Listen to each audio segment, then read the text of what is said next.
Assalamualaikum warahmatullahi wabarakatuh.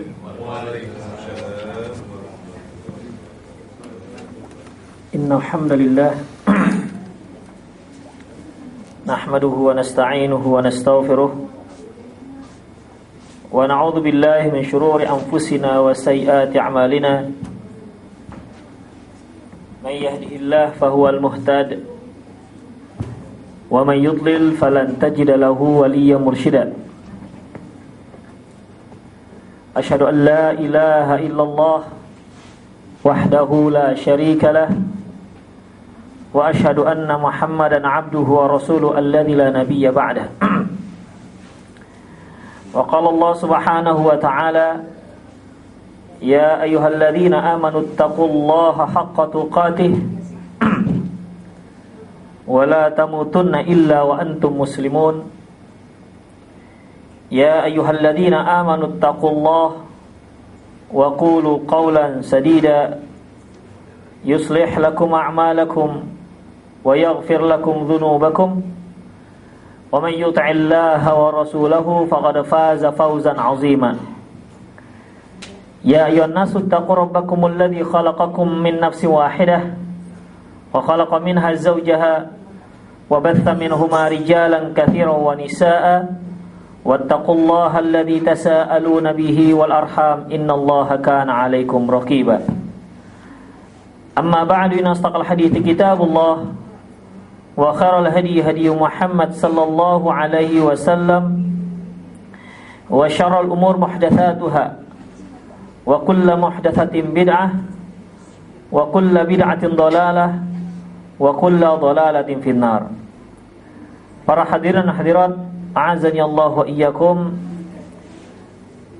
Kembali kita menyebutkan hadis Rasulullah sallallahu alaihi wasallam yang sangat masyhur, di mana beliau bersabda, "Idza jaa syahrul Ramadan," apabila datang bulan Ramadan, "futihat abwabul jinan," dibukakannya pintu-pintu surga, "wa ghulliqat fi abwabun niran," dan ditutupnya pintu-pintu neraka, wa suffidatis syayatin, dan dibelenggunya syaitan-syaitan.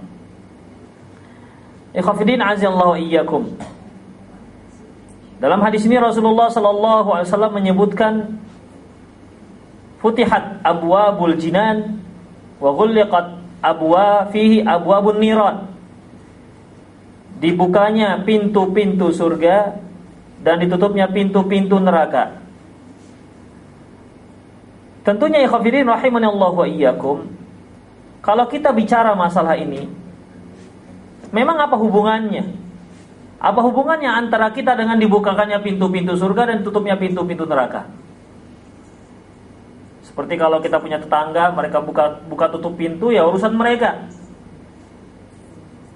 Tentunya tidak demikian kita memahami. Pastilah di balik itu, ketika Allah Subhanahu wa taala menyebutkan di bulan Ramadan dibukanya pintu surga, ditutupnya pintu neraka, tentu ini ada hikmahnya. Dan ada hubungannya dengan manusia yang sedang menjalankan ibadah siyamu Ramadan. Ikhwafidin rahimani Allah wa iyyakum. Di antara para ulama menyebutkan bahwasanya dibukakannya pintu-pintu surga menunjukkan bahwasanya pada bulan Ramadan itu peluang sangat besar sekali bagi kaum muslimin untuk masuk ke dalam surga. Peluang yang sangat besar bagi kaum muslimin untuk masuk ke dalam surga. Dilihat dari semangat beribadah, semangat dalam mentaati Allah, dari semua segi kebaikan meningkat di bulan Ramadan. Dibukakannya pintu neraka, pintu surga, ditutupnya pintu neraka. Hikmahnya ikhwatiddin menunjukkan bahwasanya Allah Subhanahu wa taala memberikan pengampunan dosa para hambanya. Sehingga pada waktu itu ditutupnya pintu neraka. Artinya kemungkinan kecil sekali ya pada bulan Ramadan seorang muslim itu dimasukkan ke dalam neraka. Demikian ikhwatiddin rahimani Allah wa iyyakum. Adapun kalau kita bicara tentang surga, Rasulullah sallallahu alaihi wasallam bersabda, "A'dadtu li'ibadiyas salihin," sebuah hadis qudsi, "aku telah menyiapkan untuk hamba-hambaku yang soleh ma la 'ainun ra'at wala udhunun sami'at wala khatara ala qalbil bashar, yaitu sesuatu yang tidak pernah terlihat oleh mata, tak pernah terdengar oleh telinga, dan tidak pernah juga terbetik dalam hati. Kemudian dibacakan ayat, fala ta'lamu nafsum ma ukhfiya lahum min qurrati a'yun. Tidak ada seorang pun yang tahu apa yang disembunyikan dari nikmat-nikmat yang disiapkan Allah Subhanahu wa taala, jazaa'an bima kanu ya'malun, sebagai balasan atas amalan yang telah mereka lakukan. Ikhwati fiddin rahimani Allah wa iyyakum. Di antara isi surga adalah Allah Subhanahu wa taala menyiapkan istana-istana. Hanya saja kalau kita kumpulkan baik dalam hadis maupun sunnah maupun firman Allah Subhanahu wa taala, terkadang tempat tinggal orang surga itu disebut kemah, dengan sebutan kemah. Tapi jangan kita bayangkan kalau kemah saja ya berapalah kemah ya. Sebagaimana disebutkan dalam surah Ar-Rahman, khurum maksuratun fil khiyam, yaitu bidadari yang mereka dipingit di dalam kemah. Ini disebutkan kemah, tempat tinggalnya orang surga. Dalam dalil yang lain disebutkan baitun. Ya, disebutkan baitun. Ada juga disebutkan dengan istilah kusur, yaitu istana. Dan ada juga disebutkan dengan ungkapan ghuraf, yaitu kamar-kamar. Ini semua ya, ini semua maksudnya adalah tempat tinggalnya orang-orang penghuni surga. Dan tempat tinggal tersebut ma la 'ainun ra'at wala udhunun sami'at wala khatara ala qalbil bashar, di mana keindahannya, kemegahannya tak pernah terlihat oleh mata, tak pernah terdengar oleh telinga, tak pernah terbetik dalam hati. Kalau masih keindahannya, kemegahannya masih terbetik dalam hati kita, ketahuilah tidak demikian surga. Rasulullah SAW membandingkan saja ya antara surga dengan dunia, di mana kata beliau, seandainya bidadari itu datang ke dunia, sungguh aroma wanginya itu telah memenuhi seluruh dunia. Tuh, satu aja sudah memenuhi aromanya seluruh dunia. Sungguh tusuk rambutnya bidadari surga lebih berharga ketimbang dunia dan seisinya. Tusuk rambutnya tok. Jadi apalagi yang namanya tempat tinggal, istana, kemah dan lain-lainnya. Jangan kita kias-kiaskan dengan kemah. Camping emangnya ke surga. Tentu tidak demikian, ikhwatiddin rahimani Allah wa iyyakum. Hanya yang terpenting bagi kita, gimana cara mendapatkannya? Untuk mendapatkan untuk mendapatkan istana-istana, untuk mendapatkan kemah-kemah yang berharga tersebut, mendapatkan rumah-rumah tersebut, bagaimana caranya? Karena itu kan sebuah balasan terhadap suatu amalan. Ikhwatiddin rahimani Allah wa iyyakum.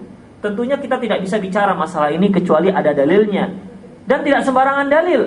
Dalilnya adalah dalil yang sahih dari Rasulullah sallallahu alaihi wasallam. Ya. Dan ternyata Rasulullah sallallahu alaihi wasallam menuntun kita untuk mendapatkan ini semua dengan amalan-amalan yang terbilang mudah. Ya tentunya setelah dia beriman pada Allah, Rasulnya, kemudian dia sholat, zakat, ya. Kalau dia nggak sholat kemudian mengamalkan ini, ya apa gunanya? Sama seperti kalau orang zakat, kalau orang puasa nggak sholat, seperti apa kita bilang kemarin? Orang nggak pakai celana, pakai tali pinggang. Telanjang pakai tali pinggang, nggak pakai celana dia tapi pakai tali pinggang. Itu ibarat orang yang puasa tapi tak sholat. Artinya khafidin azallahu iyyakum, ya.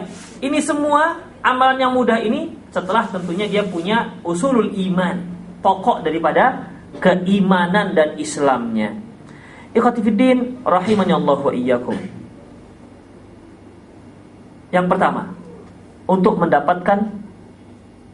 mendapatkan rumah serta istana di surga. Sebelumnya tentunya ini ya ikhwatiddin satu ilmu yang diwariskan oleh para ulama kita dari generasi ke generasi. Dan sehingga kita beramal dengan amalan yang mudah, namun mendapatkan keutamaan yang luar biasa. Contohnya saja yang berkaitan dengan sholat tarawih. Rasulullah SAW bersabda, "Man shalla ma'al imam hatta yansarifa kutiba lahu sholatul lail." Barang siapa yang sholat bersama imam, maksudnya sholat tarawih bersama imam hingga selesai, hingga imam witir, dia pun ikut witir bersama imam, dituliskan untuk dia sholat satu malam suntuk. Kan ini berbeda bagi kaum muslimin yang gak paham, di mana 8 rakaat atau 20 rakaat dia berhenti, kemudian niatnya witir di sepertiga malam terakhir sendirian. Padahal kalau dia ikut bersama imam, sungguh telah ditulis untuk dia sholat satu malam suntuk. Padahal tinggal 3 rakaat lagi. Setelah itu dia bisa beramal yang lain, baca Quran. Bangun dia sepertiga malam terakhir, dia bisa baca Quran, dia bisa doa, bisa zikir. Banyak hal yang bisa dia buat. Apabila Rasulullah SAW bersabda, "Man shallal isya fil jama'ati kutiba lahu nisfal laili." Barang siapa yang sholat bersama imam, sholat isya bersama berjamaah, dituliskan untuk dia sholat seolah-olah dia sudah sholat setengah malam. Dan barang siapa yang sholat jamaah, berjamaah, sholat subuh berjamaah, dituliskan untuk dia sholat satu malam suntuk. Coba, kalau dia sholat isya berjamaah, sholat witir, sholat tarawih sampai selesai bersama imam, jamaah lagi sholat subuhnya, sudah 2 malam setengah dia mendapatkan keutamaan. Ketimbang orang yang sholat nanti satu malam suntuk.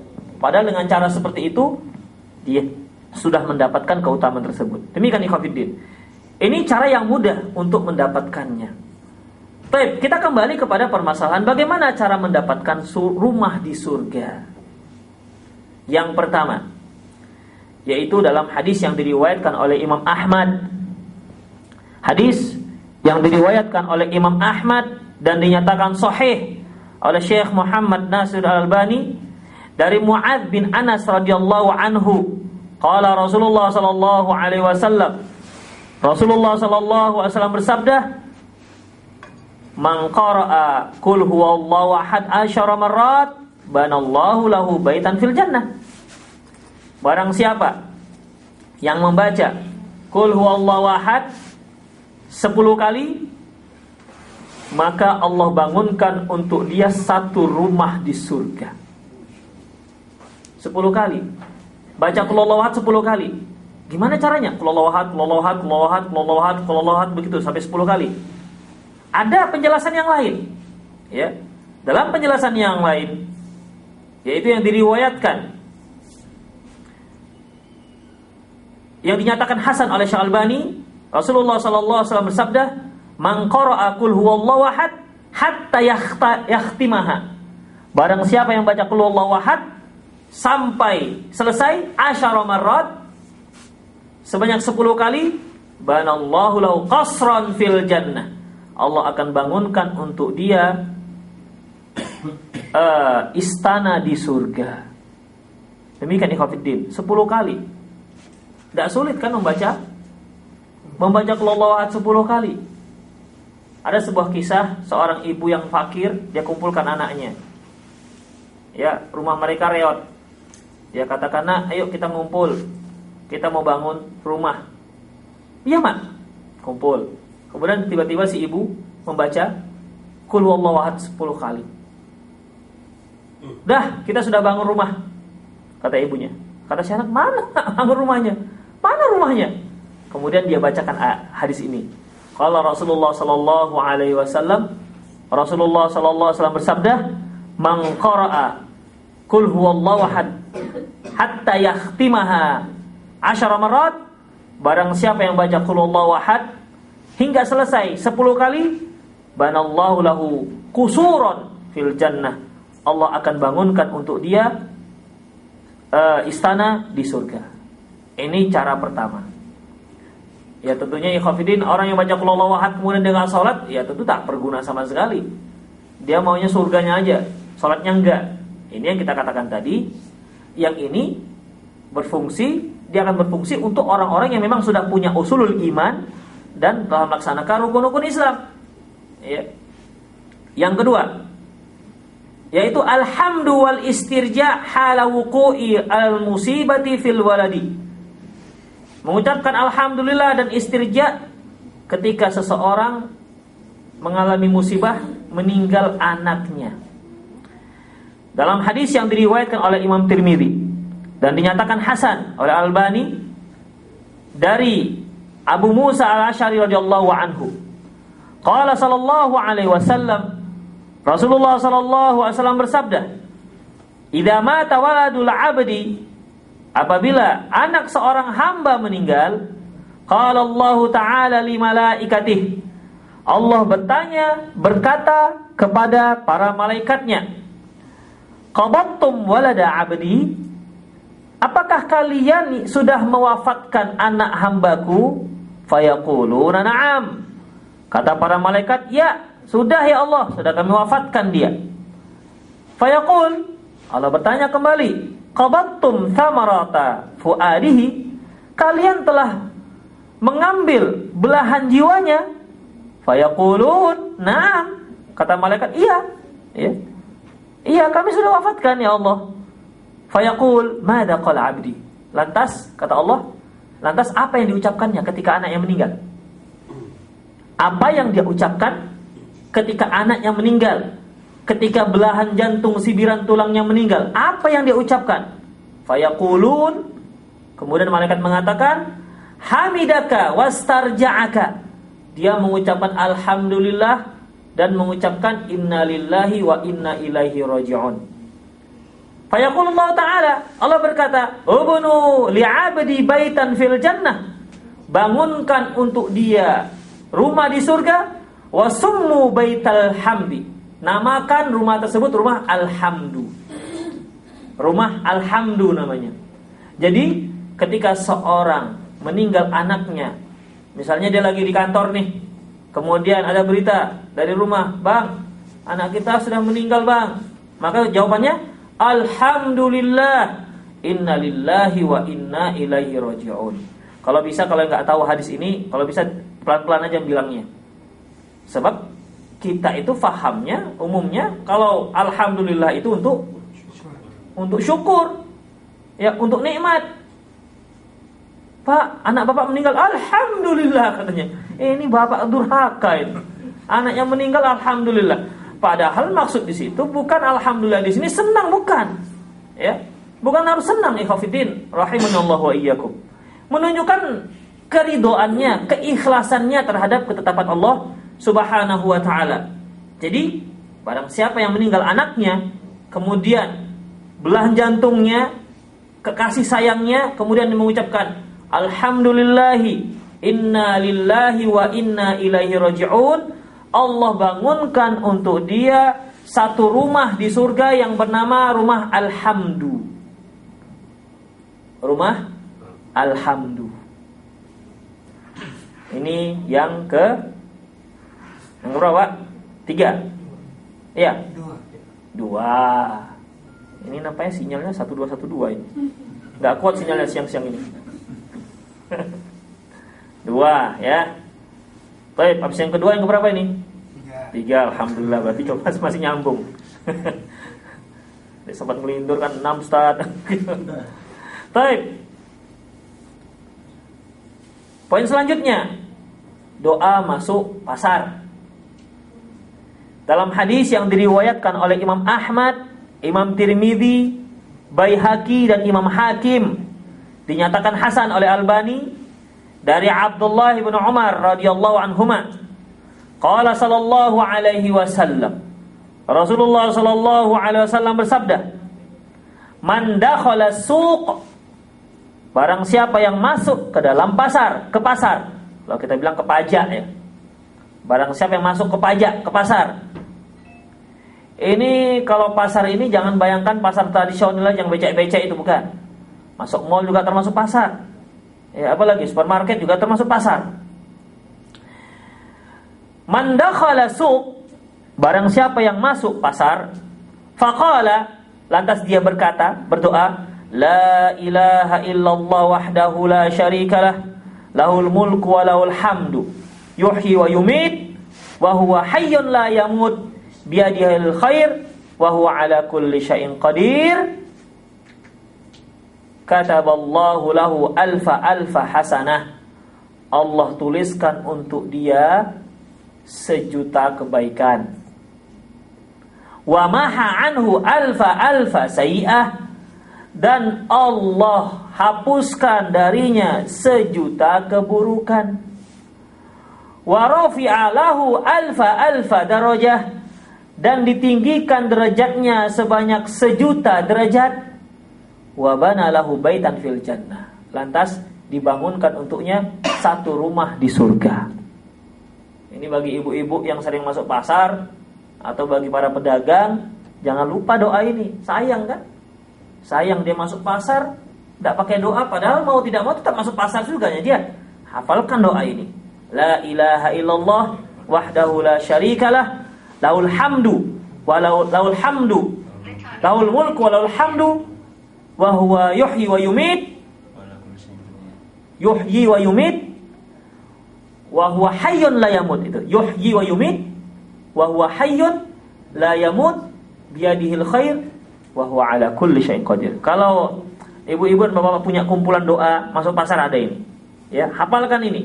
Masuk pasar jangan lupa. Coba bayangkan 1.000.000 kebaikan ditulis. Ini hadis sahih ya. Hadisnya sahih. Bukan hadis dhaif. Kalau hadis dhaif kita enggak pedulikan, kita enggak akan bisa amalkan. Allah tuliskan 1.000.000 kebaikan. Kemudian dihapuskan 1.000.000 keburukan. Dinaikkan untuk dia 1.000.000 derajat.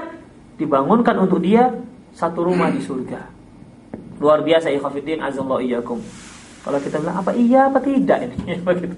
Macamnya kok mudah sekali dapat sedemikian keuntungan, keutamaan. Demikianlah yang disabdakan Rasulullah sallallahu alaihi wasallam. Itu terserah Allah kalau mau dibuat seperti itu. Ya, yang jelas kita yakini ini dan silahkan kita amalkan. Demikian. Jadi kalau dia masuk pasar baca, nanti siang keluar, kemudian masuk lagi, baca lagi, berarti udah 2 juta kan? Demikian. Tapi jangan batas pasar masuk baca, keluar lagi, mundur lagi, masuk lagi, mundur lagi begitu. Tidak direkayasa seperti itu, enggak. Memang dia ada keperluan ke pasar, keluar, masuk baca lagi. Demikian. Ya, terutama ini untuk ibu-ibu lah yang memang aktivitasnya sangat tidak terlepas dengan pasar. Demikian ikhwatiddin rahimanallah. Di malam sekarang udah ramai ya. Iya. Karena baca doa ini. Allahu alam juga sih. Kalau rame itu kan istilah, kalau ada kemarin istilah ketemu orang di bandara kan sudah 10 kedua ya. Katanya Ustaz, kalau 10 pertama itu rame di masjid. Kalau 10 kedua raminya di bandara katanya. Waktu itu bandara rame. Kalau ketiga barulah raminya di mall katanya. Masjid sudah sepi. Demikian ikhwatiddin. Ini poin keberapa tadi? 3. Kemudian yang keempat, saddul farj fis sufufis salat. Merapatkan saf ketika salat. Rapat itu seperti itu tuh. Nah, rapat, kena kaki dengan kaki itu kena, itu dikatakan rapat. Kalau masih ada renggang 1 cm itu enggak rapat namanya. Dalam bahasa Indonesia dan bahasa Arab yang dikatakan rapat itu terkena. Set. Nah, inilah dikatakan rapat. Kalau kantor rapat gimana? Sedang rapat. Apa kena semua? Enggak kan? Tapi dalam masalah ini itu kan rapat istilah meeting ya. Rapat dalam istilah meeting. Tapi rapat yang kita maksud adalah rapat itu terkena yang satu dengan yang lainnya. Tidak ada celah. Rasulullah SAW bersabda dalam sebuah hadis yang diriwayatkan oleh Imam Hakim, Baihaqi, Ibnu Hibban, kemudian diriwayatkan oleh Imam Hakim, Imam Ahmad, dan dinyatakan sahih oleh Albani dari Aisyah radhiyallahu anha. Dari Aisyah radhiyallahu anha, qala Rasulullah SAW, man sadda furjata banallahu lahu baitan fil jannah. Barang siapa yang merapatkan safnya ketika salat, Allah bangunkan untuk dia rumah di surga. 1 rumah di surga. Wa rafa'ahu biha darajah, dan diangkatkan untuknya 1 derajat. Nah, itu dia. Jadi kalau kita setiap kali sholat rapat, ada 5 kali kan sholat jamaah, berarti 5 surga itu dapat. 5 rumah. Ya, kita amalkan ini, kita yakini dengan tentunya yang sebagaimana syarat yang kita sebutkan tadi. Nanti di surga, wah, sudah dapat komplek kita ini. Ini rumah. Karena amalan-amalan kita tersebut. Tidak ada yang mau nyewa. Yang di situ setiap rumah ada penghuni bidadarinya. Nah, itu dia. Jadi nggak perlu nyewa. Nah, bukan kosong. Untuk apa satu rumah kosong? Sepi dong. Rumah sepi untuk apa rumah sepi? Mewah-mewah kali tidak ada istri di dalamnya. Cuma sendiri, assalamualaikum, nggak ada orang. Waalaikumsalam, nggak ada orang. Ya, sepi. Bidadaranya ada, Ustaz. Ya kita lah bidadaranya. Demikian ikhwatiddin, rahimani Allah wa iyyakum. Ya. Kemudian ikhwatiddin, ya waktunya sudah mulai mepet. Kemudian yang kelima. Nanti ada yang marah, Pak. Rasulullah sallallahu alaihi wasallam bersabda, "Man bana masjidan." Nah, ini dia. Man bana masjidan lillahi, barang siapa yang membangun masjid karena Allah, banallahu lahu baitan fil jannah. Allah bangunkan untuk dia rumah di surga. Sekarang permasalahannya, apa harus satu orang bangun satu masjid? Kan di sini dikatakan barang siapa bangun masjidan, satu masjid. Siapa yang sanggup? Jarang kan orang yang sanggup bangun satu masjid. Umumnya bangun masjid itu ya gotong royong. Ya, gotong royong, kemudian swadaya, masing-masing memberikan infaknya, barulah terbangun satu masjid. Ikhwatiddin azallahu iyyakum. Hadis Rasulullah sallallahu alaihi wasallam ini menyebutkan dengan man bana masjidan. Artinya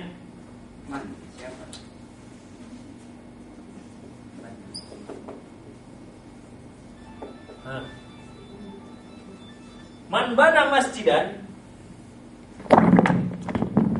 barang siapa yang bangun masjid. Ini bentuknya nakiroh. Ini salah satu dalalah lughawi namanya. Dalil bahasa masjidan. Para ulama mengatakan karena dia bentuknya nakiroh. Nakiroh itu karena ada tanwinnya. Ini menunjukkan bahwasanya tidak harus seorang itu baru mendapatkan rumah di surga kalau dia bangun satu masjid. Mengapa demikian? Karena dia bentuknya dan tanwin. Apabila Rasulullah bersabda man bana al-masjidah, barang siapa yang bangun al-masjidah, inilah baru maknanya harus dia bangun satu masjid, baru banallahu lahu baitan fil jannah. Allah akan bangunkan untuk dia rumah di surga. Tapi karena bentuknya nakiroh, ini maksudnya walaupun dia hanya memberikan sumbangan sedikit misalnya, ya semen hanya semen 200 sak misalnya, ya, atau hanya batu split 20 ton misalnya, maka itu termasuk. Walaupun dengan semen 100 sak tak bisa bangun masjid secara sempurna. Nah, dan ini dikuatkan lagi dengan sebuah hadis Rasulullah SAW, membana masjidan walau kamafhasi ketoti banallahu lahu baitan fil jannah. Barang siapa bangun masjid walaupun andilnya hanya seperti seharga sarang burung kecil. Ketot itu burung kecil. Allah bangunkan untuk dia rumah di surga. Demikian. Jadi kalau ada yang bangun masjid, kita hanya sanggup 1 sak misalnya, Allah bangunkan untuk dia rumah di surga. Ustaz, kalau yang 100 sak dengan yang 1 sak sama rumahnya? Ya lainlah tipenya. Tapi jadi 1 sak, sama-sama dapat rumah. Mungkin yang ini RSS, mungkin begitu. Ya, tapi yang jelas dia dapat rumah. Yang penting kan ada penghuninya, Ustaz. Demikian ikhwatiddin, rahimani Allah wa iyyakum. Jadi untuk mendapatkan satu rumah di surga juga caranya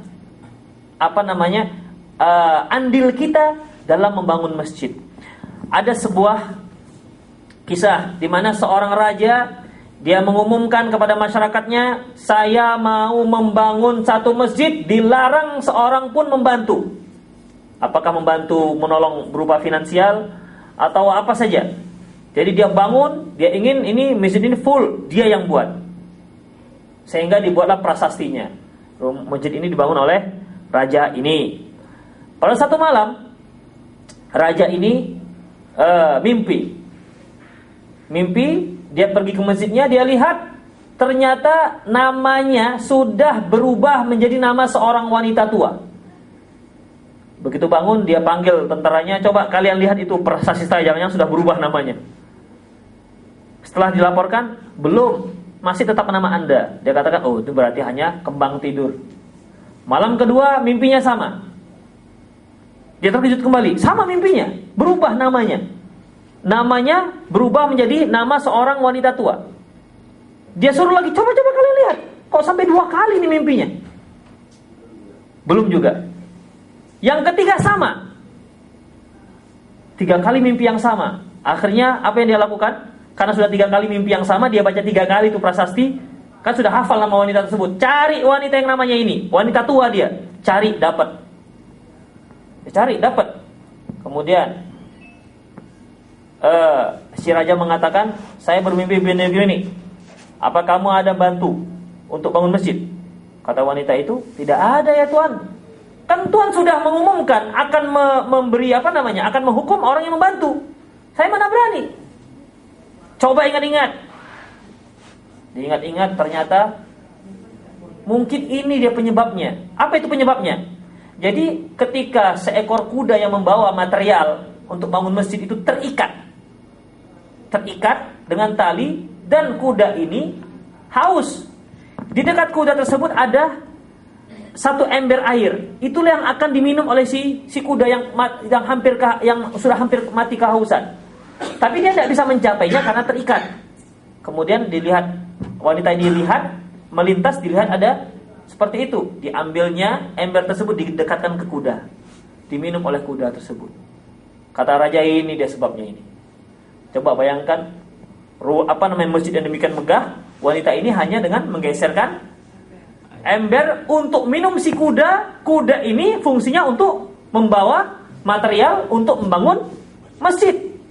Semenjak itu, ya, si raja menyuruh bongkar prasasti, buat nama masjid nama wanita itu. Demikian ikhwatiddin. Artinya, ya, barang siapa yang bangun masjid lillah, karena Allah bangunkan untuk dia surga. Kalaupun dia bangun seluruhnya, ya, dibuat namanya, yang membangun ini adalah si fulan bin fulan, begitu. Ada mencuri ya, nggak dapat rumah di dalam surga. Karena apa? Karena syarat untuk mendapatkan rumah dalam surga yaitu dengan lillah, karena Allah tidak riya. Demikian ikhwatiddin rahimanallahu wa iyyakum. Inilah ada berapa tadi? 6 poin di antara 13 poin cara untuk mendapatkan rumah di surga. Aku qauli hada wa astaghfirullah li wa lakum wa lisa'il muslimin innahu wal ghafurur rahim. Silahkan jika ada pertanyaan. Fadhol. Ya. Iya.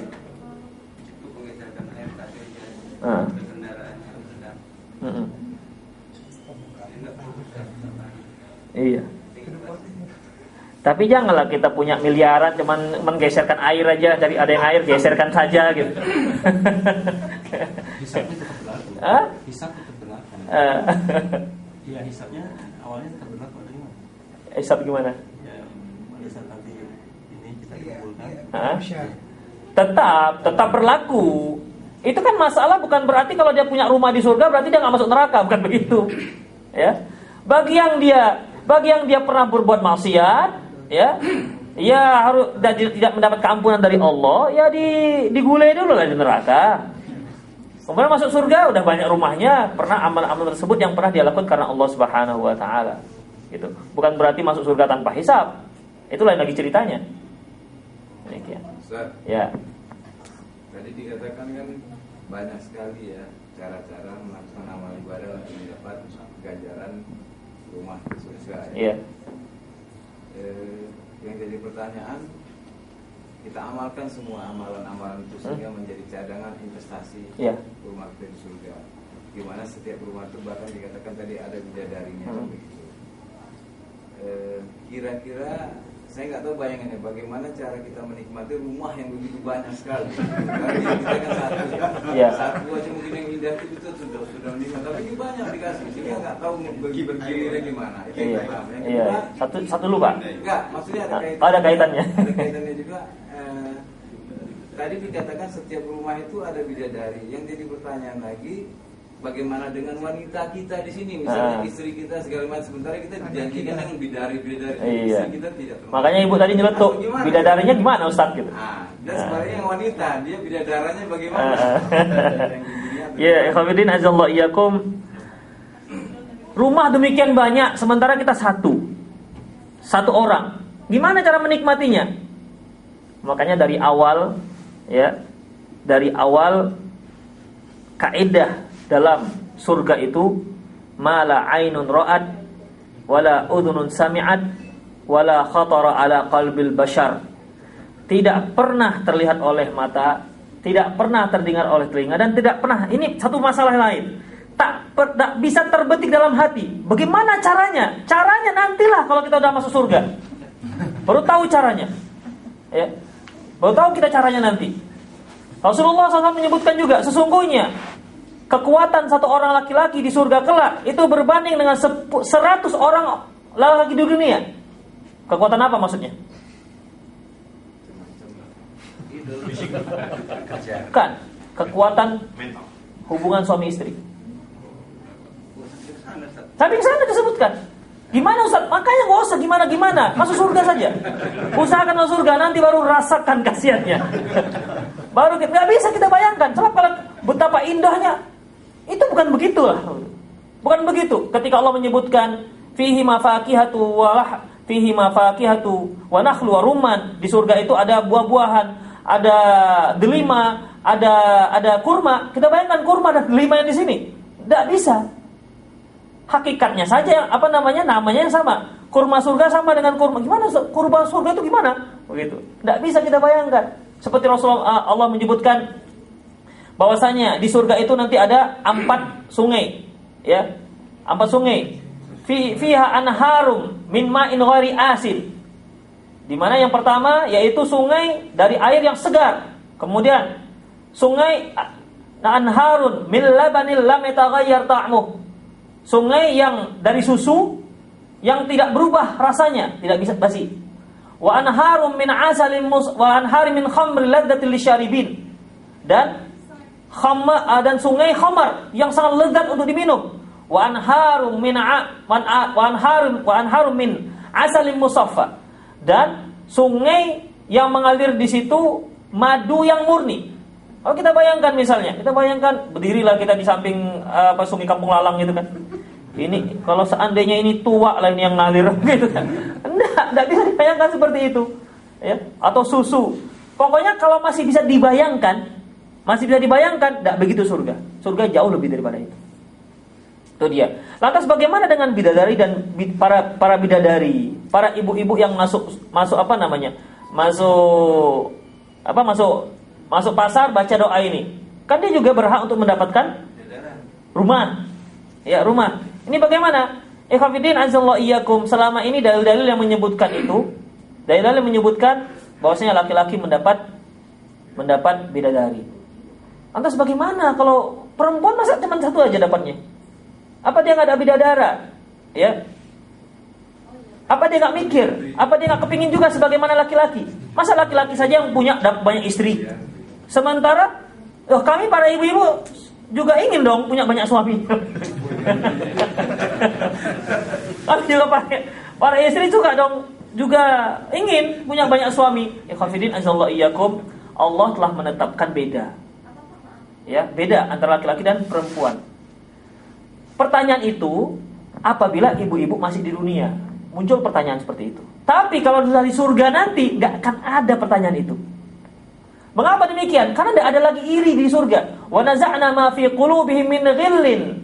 Dan akan kami hapus dalam hati mereka semua rasa benci, iri, dengki dan seterusnya. Jadi dia tidak protes, ya Allah, masa suami saya banyak istrinya, saya cuma satu doang, begitu. Nggak akan ada seperti itu. Contoh lain, ketika seorang yang terakhir masuk ke surga, masuk ke surga, begitu dia selamat saja dari neraka, dia tengok ke belakang, dia katakan alhamdulillahilladzi najjani minki. Segala puji bagi Allah yang telah menyelamatkan aku darimu. Sungguh aku telah mendapatkan nikmat dari Allah yang belum pernah diberikan kepada seorang pun sebelumku. Gak tahu dia orang terakhir masuk surga. Kemudian masuk dia ke surga. Ya, kata Allah, "Fulan, kamu bayangkan dunia dan seisinya yang terbaik. Bayangkan. Sungguhnya untukmu 10 kali lipat daripada itu." Apa katanya? Ini orang terakhir ini. Segala puji bagi Allah yang telah memberiku nikmat yang belum pernah diberikan kepada orang sebelumku. Begitulah, tidak ada. Ya Allah, itu dia tuh kok 33, saya 31, terakhir lagi di emperan, enggak ada begitu. Ya. Masing-masing penduduk surga merasakan bahwasanya dia telah mendapatkan nikmat, ya, nikmat yang luar biasa, yang istimewa. Begitu. Tidak ada kenapa kok begini, kenapa orang itu dapat ini, aku nggak dapat, kenapa kok kemahku kecil, kemah dia besar. Tidak ada lagi seperti itu dalam hati manusia.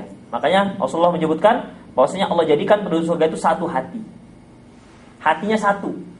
Ya, kita ini banyak tengkar kan, gara-gara hatinya 2, 3 dia, 4 dia. Makanya kalau ada pendapat 4 orang 4 pendapat gitu. Nah, demikian ikhwatiddin azallahu iyyakum. Ya. Kemarin itu disampaikan ada nanti orang yang pilot. Bangkrut. Ini terkait dengan dia membangun rumahnya di surga, bangun masjid, bangun masjid. Banyak rumahnya. Cerita Bang John tadi rumahnya banyak. Kemudian akhirnya disita itu rumahnya. Yang dia bangun tadi rumah itu ternyata ketika dia nanti di hari kemudian nggak ada lagi rumahnya. Bisa? Karena dia banyak menzalimi orang. Bisa jadi seperti itu. Ya Allah, rumahku yang kemarin mana? Aku kan bangun masjid karena Allah tidak ada kan. Orang ini kan ketika dia di hari kiamat, dia membawa segudang pahala. Termasuk pahala-pahala dia bangun masjid. Itu tandanya dia membangun karena Allah. Karena kalau dia bangun masjid enggak karena Allah, enggak akan tercantum pahala itu, enggak akan terbawa oleh dia. Karena pahala itu, karena dia lakukan itu karena Allah, maka tercantumlah pahala itu yang sedang dia bawa. Tapi karena dia melakukan kezaliman, akala malahada, wasyatama hada, wadaraba hada, wasafaka dama hada, ya, makan uang orang ini, menumpahkan darah orang ini, pernah mukul orang ini, pernah mencaci maki orang ini, pernah merusak kehormatan orang ini, fa'ata hadhihi min hasanatihi wa hada min hasanatihi. Akhirnya dia keluarkanlah semua kebaikan-kebaikan itu. Akhirnya pailit. Kalau belum selesai semua yang dia zalimi, ya, maka keburukan orang tersebut ditimpakan pada dirinya. Demikian. Allahu a'lam bishawab. Ya. Terbaik. Ibu-ibu ada pertanyaan, silakan. Masih masalah bidadara tadi? Bidadara. Hati kayaknya. Hah? Iya. Iya, kalau pertanyaan itu sering ditanyakan oleh ibu-ibu. Mana ibu-ibu? Masa wanita kalau laki-laki mati syahid dapat 70 wanita bidadari, kami kalau mati syahid gimana? Wanita itu kan mati syahid seperti dia kalau haji. Jihadnya wanita itu haji. Melahirkan. Demikian. Itu sekarang. Nanti kalau dari surga, Bu, yakinlah.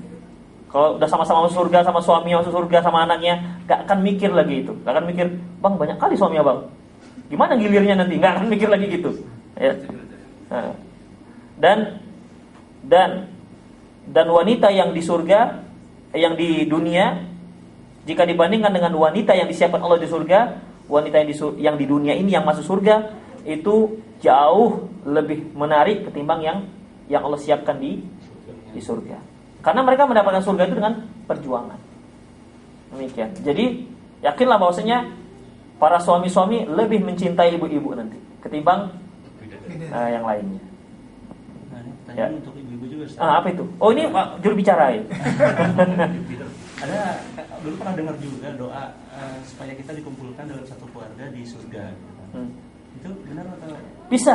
Allah Subhanahu wa taala firman, "Walladzina amanu wattaba'athum dzurriyyatuhum biimanin alhaqna bihim dzurriyyatahum wama alatnahum min 'amalihim min syai'." Dan orang-orang yang beriman dan diikuti oleh anak cucunya, maka akan kami kumpulkan mereka di surga kelak. Wama alatnahum min 'amalihim min syai', kami tidak akan zalimi amalannya sedikit pun. Jadi dia nanti akan berkumpul, bapak, ibu, kemudian anaknya, ya tentunya sama yang sama-sama beriman. Tapi tidak ada lagi di situ yang tua. Anak, nenek, kakek itu sama semua sebaya begitu. Sebaya. Demikian. Akan berkumpul. Dan mereka tahu. Dari mana taunya? Tahu. Gimana taunya? Saya juga belum pernah masuk surga ya. Gimana taunya? Jadi akan tahu. Ya, akan tahu. Entah karena nanti wajahnya itu dah tanda begitu kan. Ya tentunya wajahnya ya wajah surga dong ya. Tidak wajah yang sekarang banyak koreng-korengan, itu nggak ada dalam surga. Jawaban dari Ustaz. Apa itu? Ya itu dikumpulkan dalam satu keluarga. Artinya nggak perlu bidadara gitu. Oh iya, itu dia jawab untuk ibu kan bapak ini. Ada juga yang nggak mau ibu-ibu. Sama juga katanya. Maksudnya?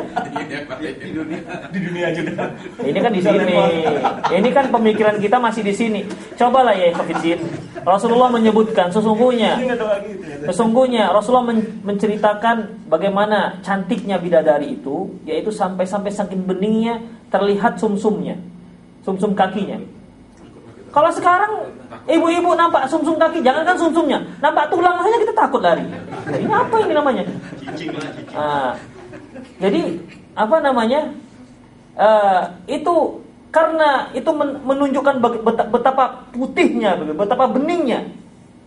Bagaimana hakikatnya? Allah alam, nantilah kita tengok sama-sama di surga. Insya Allah. Boleh satu lagi? Iya, silakan. Kalau surga itu kan ada tingkatan-tingkatannya, ada nama-namanya. Tadi menyambung pertanyaan Pak Dian, kalau di satu keluarga apakah beda-beda lokasi tingkatan surganya? Bisa beda-beda tergantung dengan amalannya, tapi mereka bisa bertemu. Jadi dia menembus dimensi gitu Ustaz ya? Menembus dimensi lah. Tidak tahu lah siapa dimensi apa enggak. Yang jelas mereka akan bertemu. Mereka bisa bertemu. Misalnya kita ini masuk surga semua insya Allah. Mungkin beda-beda amalannya. Ini bisa bertemu, dan ketika bertemu itu bertanya. Ya, bertanya, fulan kawan kita yang ngaji itu gimana? Oh dia di sana. Yang itu, oh itu parah, neraka dia. Begitu. Ya, mereka akan saling bertanya pengalaman-pengalaman mereka hingga masuk surga. Kawan kita itu mana? Oh di sana. Hampir saja kalau saya tidak ikut dia, seandainya saya ikut dia sama dengan saya di dalam neraka begitu. Nanti mereka bisa nengok neraka. Kira-kira yang di alam barzah sekarang ini bisa seperti itu nggak kondisinya? Jadi dia kan masuk dalam suatu alam yang baru. Iya. Dan mungkin mereka bisa juga berkumpul seperti itu, ada yang dapat azab, ada yang dapat nikmat. Jadi dia kan punya alam sendiri katanya. Apakah seperti itu nggak? Karena ini masalah alam gaib, maka kita nggak bisa bicara kecuali dengan dalil. Ya, untuk alam barzakh tidak ada dalil menyebutkan mereka berkumpul. Kalau surga ada disebutkan mereka berkumpul. Karena dimensinya sudah lain kalau kita bicara dimensi kan. Dimensinya sudah lain. Sama seperti ketika Rasulullah menyebutkan bahwasanya apabila seorang mukmin itu dicabut nyawanya kemudian dinaikkan ke langit dengan aroma yang luar biasa wanginya, disebutkan namanya dengan nama yang terbaik, kemudian dituliskan namanya di Eliyin, kemudian dia dikembalikan ke jasadnya, kemudian datang malaikat dia disuruh duduk. Nah, ini kan sudah lain dimensinya. Yang dikembalikan ke jasadnya, kemudian datang malaikat disuruh duduk. Kalau kita mikirnya jasadnya jasad yang dikafankan itu, kemudian disuruh duduk, siapa? Bisa dia duduk di situ? Kan tidak bisa. Makanya ini dimensi-dimensi gaib, kita tidak bisa berbicara kecuali dengan dalil dan sesuatu yang memang sulit untuk dibayangkan itu sulit. Ketika dia sudah berhasil menjawab, maka diluaskanlah kuburan sejauh mata memandang. Loh, kalau nanti yang di kuburan itu udah 2 orang mukmin saja nggak cukup kuburannya. Kalau di sampingnya orang kafir gimana? Atau yang nggak sholat? Yang satu diazab, bung, dipukulin kan begitu. Yang satu dapat nikmat. Ini gimana? Apa sebelahan begitu? Apa ada rasa-rasa samping begitu? Jadi masalahnya ini masalah gaib. Tapi dalilnya kan ada Ustaz. Yang mana itu? Apabila kita datang atau berziarah ke kubur, kita kan memberi salawat. Ya, salam. Sebenarnya mereka tuh mengetahui. Iya. Mereka tuh antara bumi yang penduduk bumi dengan yang alam barzakh itu ada dalilnya. Mereka mendengar ucapan salam kita, tapi yang di antara sama mereka. Yang antara sama mereka yang tidak ada dalilnya. Saya belum pernah mendengar ataupun membaca dalilnya mereka berkumpul. Tapi kalau kita datang kemudian kita ucapkan salam, itu mereka dengar. Sebagaimana sabda Rasul yang sahih. Ketika ketika habis perang Badar itu kan pimpinan-pimpinan orang Quraisy seperti Abu Lahab, Abu Jahal itu kan mati, dimasukkan ke dalam sebuah sumur. Apa kata Rasulullah? Ya fulan, disebutkanlah orang-orang kufar Quraisy. Qad wajadna ma wa'adana rabbuna haqqan. Sungguh kami telah mendapatkan apa yang telah dijanjikan oleh Tuhan kami berupa kemenangan. Fahal wajadtum ma wa'ada rabbukum haqqan? Apakah kalian sekarang di alam barzah itu kalian sudah mendapatkan apa yang telah dijanjikan Allah kepada kalian? Nah, begitu. Tapi mereka nggak nyaut. Nah, ketika Rasulullah berkata seperti itu, nggak mungkin Rasulullah berkata pada orang yang nggak bisa mendengar.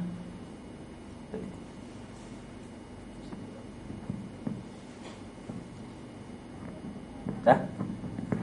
Ya, demikianlah ikhwatiddin rahimanallahu wa iyyakum. Ibu-ibu belum ada tanya ya? Ada pertanyaan, Bu?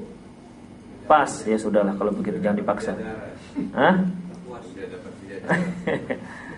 Demikianlah, lebih dan kurang mohon maaf. Aku qouli hadza wa astaghfirullah li wa lakum wa lisa'il muslimin innahu wal ghafurur rahim. Subhanakallahumma rabbana wa bihamdik asyhadu an la ilaha illa anta astaghfiruka wa atubu ilaik. Assalamualaikum warahmatullahi wabarakatuh.